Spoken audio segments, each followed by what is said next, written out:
presented by Unique Films. Love जात देख के कइल जाता हीरो बड़ी DJ रंजीत सिवान। लव जात देख के कइल जाता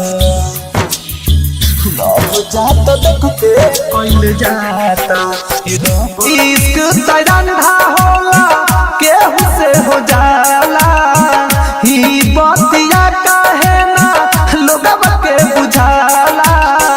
ओकरा बिना जियल नहीं जाता ए रब जी लव जात देख के कइल जाता हे रब जी लव जात देख के कइल जाता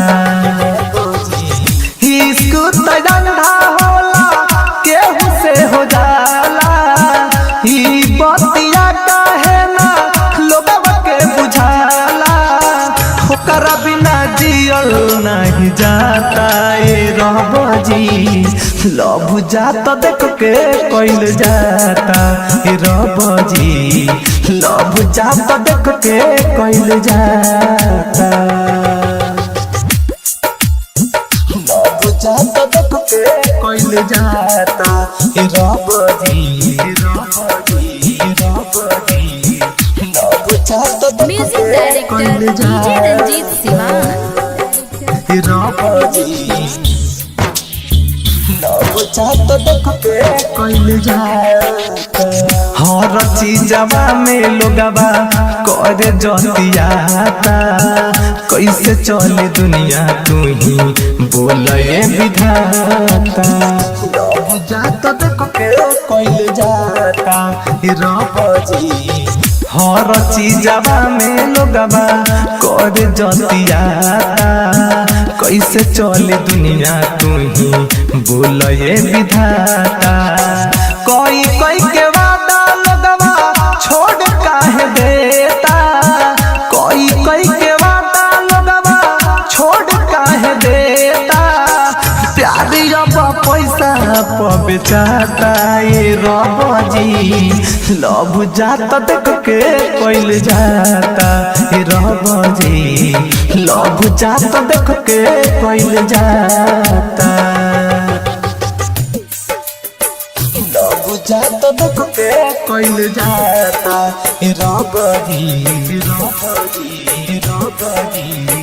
लव जात देख DJ के रंजीत कइल सिवान। जाता ए रब जी लव जात देख के कइल जाता सब कुछ लुटा जाला लोग के याद में अफसोस के सिवा कुछ बचेला न बाद में लव जात देख के कइल जाता रब जी सब कुछ लुटा जाला लोग के याद में अफसोस के सिवा कुछ बचेला न बाद में गोलू पॉडकास्ट राजा यह बतिया सोचे गोलू पॉडकास्ट राजा यह बतिया सोचे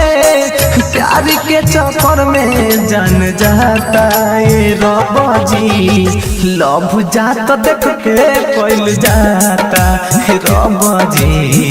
लव जात देख के कइल जाता इश्क तड़ंधा होला केहू से हो जाला ही बतिया काहे ना लोगवा के बुझाला ओकरा बिना जियल नहीं जाता ए रब जी लव जात देख के कइल जाता